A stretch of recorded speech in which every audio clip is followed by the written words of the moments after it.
I'll be going for Bud. You know, if he fight Canelo, I'll be going for him. I mean, I don't know if he gonna win or lose, but I definitely be going for Crawford. I think if anybody can pull it off, he can pull it off.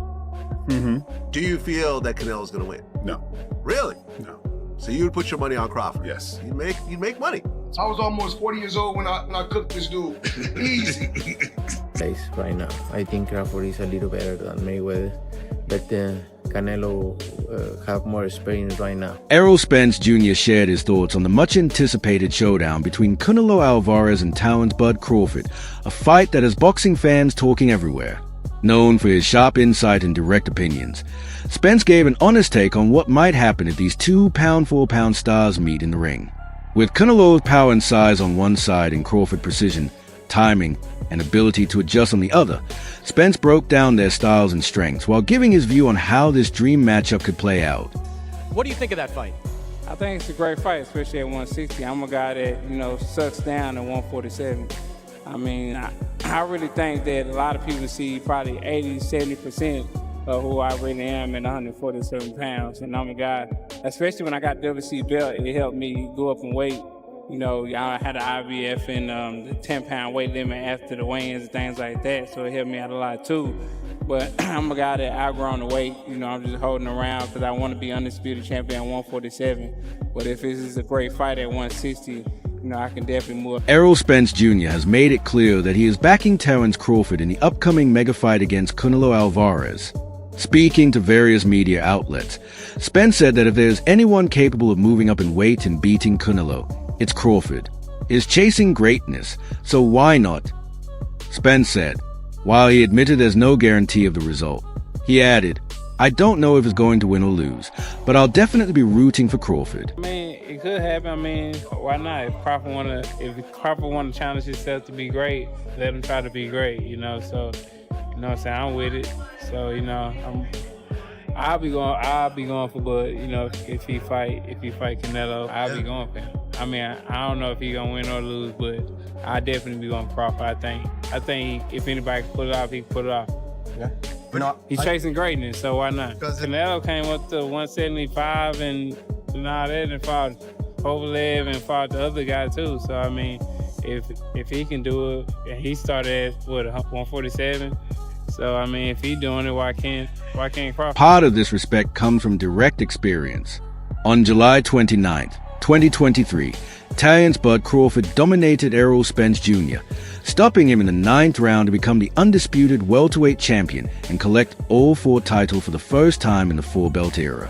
Crawford connected on 185 of 369 punches at a 50% rate, including 98 power shots at 60%, while Spence landed only 96 of 480, just 20%. Analysts on Reddit noted flaws in Spence's approach, with his head often leaning over his front foot, while Crawford's superior preparation showed. In the end, Crawford's footwork, ability to switch stances, and accuracy exposed Spence's weaknesses and secured his status as a sport's pound-for-pound number 1. See, this is the thing. Canelo's looking to knock Crawford out. Canelo's not going to try to outbox him. So Canelo could fall into the same position Errol Spence was in, trying to knock out Crawford and ending up getting clipped and embarrassed. Terence Crawford has delivered a clear warning to Canelo Alvarez. There will be no excuses when he wins. He confirmed that no catchweight clause exists, emphasizing he wants Canelo at full strength. I want him at his best, no excuses, Crawford said, making sure that a victory leaves no room for doubt. Tensions rose when Canelo shoved Crawford during a press event. In response, Crawford posted on social media, I got you. You're going to remember, making it clear he plans to punish Alvarez in the ring. Listen, however they rate me, it doesn't matter. At the end of the day, we got to fight, and I'm going to win the fight. As simple as that. Can I ask you about if there's any rematch clause with this fight with Canelo? No, it's not. Is that something you push for? No, I didn't. And there's any weight restrictions to the fight at all? No, it's not. A lot of fighters would like to put on a weight restriction to this type of fight. Why didn't you want to do that? Because I want him at his best. I don't want no excuses. I don't want no, reasons why, he didn't feel good or anything. I want him at his best. There's a lot of experts that think Canelo's not the same fighter. His punch output's a lot less. What do you think, considering the last 12 months or so? Is he the same fighter he was maybe a few years ago? I think he is. I just think, he just wasn't up for the skull fight. And I think, different fighters bring different, energies out of other fighters. A lot of people are judging you on the Madrimov fight, saying you struggled moving up in weight. You're going further up in weight, and they're saying that's going to go against you based on the Madrimov fight.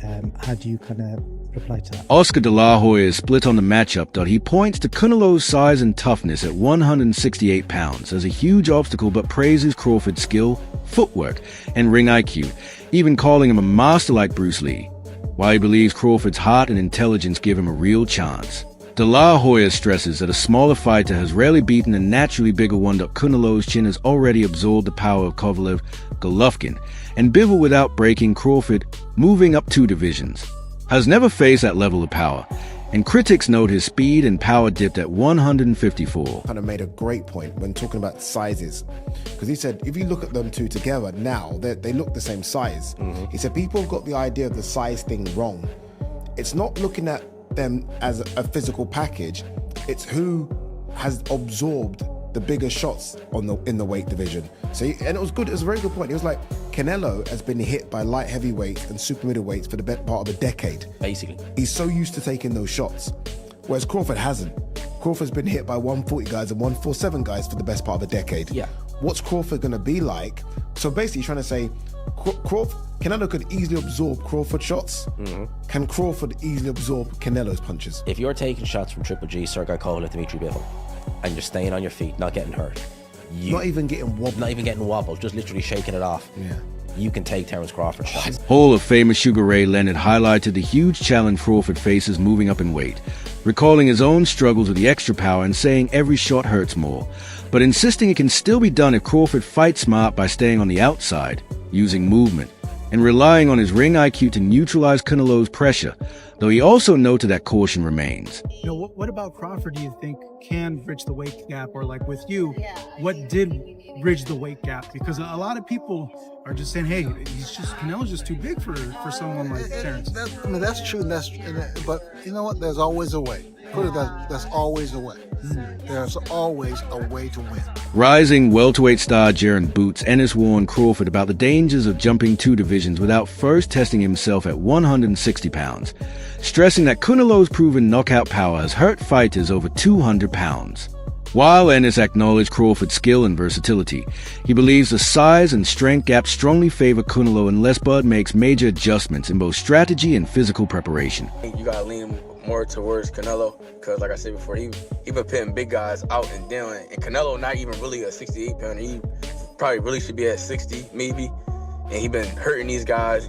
I think he be dropping these guys and things like that. So, and them guys be way bigger than him come fight night. I know that for sure. They be probably close to 200 pounds, and he dropping those guys like that. So I don't know. It's gonna be a great fight. The fans want to see it. So so be it. I think Crawford should take a warm-up fight, at like 60, or like at least at 60, just to get his body, the feeling of somebody a little bit bigger, and things like that. I know when you go up a weight, you gotta, develop that power and not develop the power, but like put that muscle on and be heavier and things like that. So he might not want to take a fight because he's trying to build up right now, but I think he should, just to stay sharp and that way he don't have like a long layoff or anything. Amir Khan, who has shared the ring with both men, sided with Crawford, praising Bud's exceptional boxing IQ, footwork, movement, and precise power. Khan explained that Crawford was extremely difficult to hit during their fight, unlike Canelo, on whom he landed far more easily. While acknowledging Canelo's superior one-punch power, Khan believes Crawford's ring intelligence and tactical slickness give him a real chance, so long as he respects the risk of moving up in weight. Fought them both. Like, what are the differences between them? Canelo's strong and he's easily hit. Very easily hit, very easily. Compared to when I fought against Crawford, I couldn't hit clean. They both hit hard because, and you could see the strength when I was fighting against Crawford. He is very strong as well. So look, yeah, but why does he need to give that much away? He's pound for pound #1 in the world. Why does he have to go for fighting Canelo? I think that Crawford could beat him because Crawford is a big 147 fighter and is strong as well. which a lot of people don't give him the credit for. I think that fight, if it does happen, as long as Crawford stays away and just boxes and be smart, he can win that fight. I think Crawford's a better fighter than Charlo. And he's a smart fighter as well. He switches and everything, so that would... Jim Lampley calls Canelo versus Crawford one of boxing's biggest spectacles, praising Crawford as the sport's most complete fighter with adaptability and counterpunching reminiscent of Sugar Ray Robinson, a style capable of frustrating Canelo over 12 rounds. However, he ultimately leaned slightly toward Canelo, citing his proven punch resistance and punishing bodywork at super middleweight, arguing that Crawford would need a flawless boxing performance because one mistake could let Canelo's power change the fight. Crawford is going to fight Canelo because even if I have some doubts and misgivings about the size matchup, it is two action fighters who like to fight aggressively at times, not all the times, going against each other, and we'll see who can open the other person's tuna can, so to speak. Teddy Atlas firmly backs Terence "Bud" Crawford against Canelo, calling him special and pointing to his elite ring IQ, timing, and perception as the X factor that can neutralize Canelo's strength and experience. While respecting Canelo's power and pedigree, Atlas argues that the Mexican star has slowed down, and Crawford's adaptability and confidence from overcoming challenges at 154 pounds prepare him for the leap to 168. Overrated? Terence Crawford versus Canelo Alvarez at 168 pounds. Canelo's really good, really good. But I think Crawford is special. I know he hasn't fought the resume everyone wants, but you have that or you don't have that ingredient. And I think he has it. Canelo's really good. He's tremendous. But could he be a tiny bit overrated? The greatness is within Crawford. It's in his desire, it's in his mind, it's in his makeup, where he came from. I know he's moving up in weight class, can he carry it? But those intangibles. I believe that he has. Joel Diaz, former trainer of Israel Madrimov, dismissed Crawford's chances against Canelo, explaining that Crawford's greatest vulnerability is his body. Diaz revealed that Madrimov had success by attacking Crawford's ribs and liver early, which caused swelling and slowed him down, since Crawford's switching style makes headshot difficult. Given Canelo's elite body punching and natural power at 168 pounds, Diaz believes Crawford lacks the strength and durability to withstand that kind of sustained attack. A lot of people that say that Crawford can beat Canelo, no problem. I mean, I respect that, but I just think they're stupid. I mean, excuse my language. The size difference of a bigger man changes everything with one punch. And I can see the same thing. I mean, you saw Canelo Alvarez fighting Amir Khan. Now, look at this. Terence Crawford moved from 47 to 54 to fight Madrimov. What did he do to Madrimov? Nothing. Okay, Madrimov was a 54-pounder. Now, to move up to 168, that's 2 more divisions. Canelo Alvarez will take any punch from Crawford, but I don't think Crawford will take any punches from Canelo. Remember, Canelo got hit by Triple G, the heaviest hitter in that division.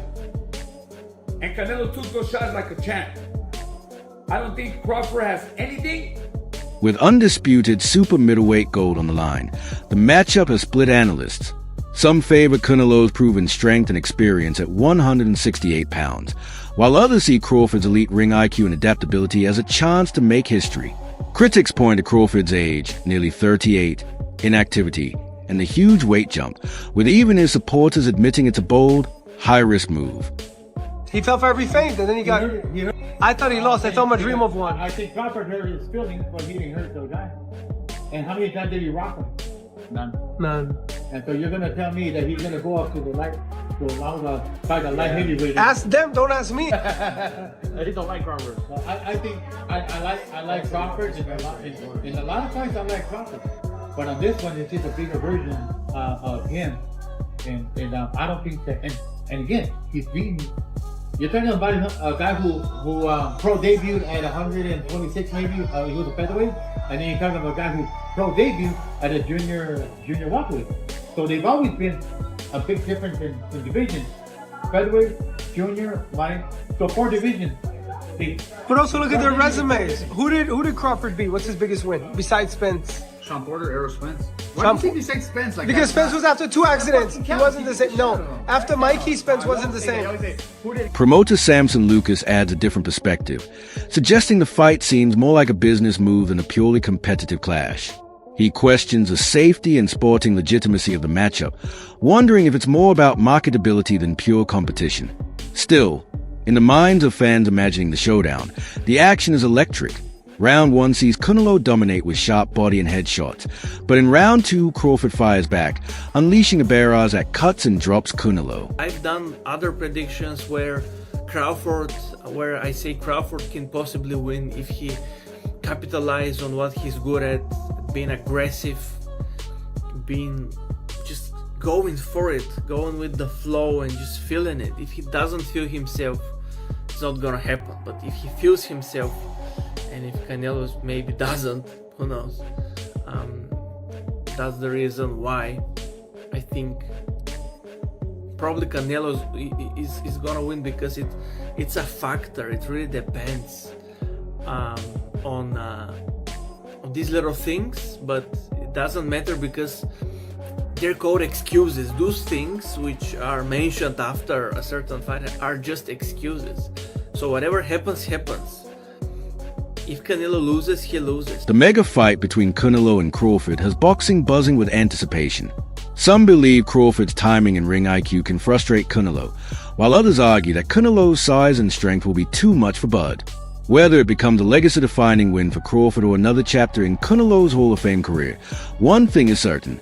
This clash promises a masterclass in skill, will, and strategy. Due respect to Shane Mosley, sure. He just said that Terence Crawford was going to get watched by Canelo.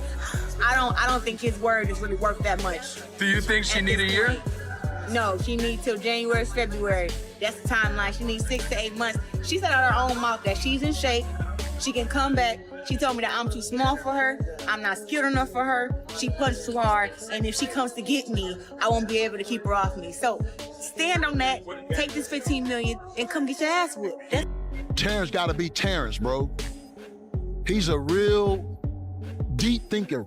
He processed fights like nobody else.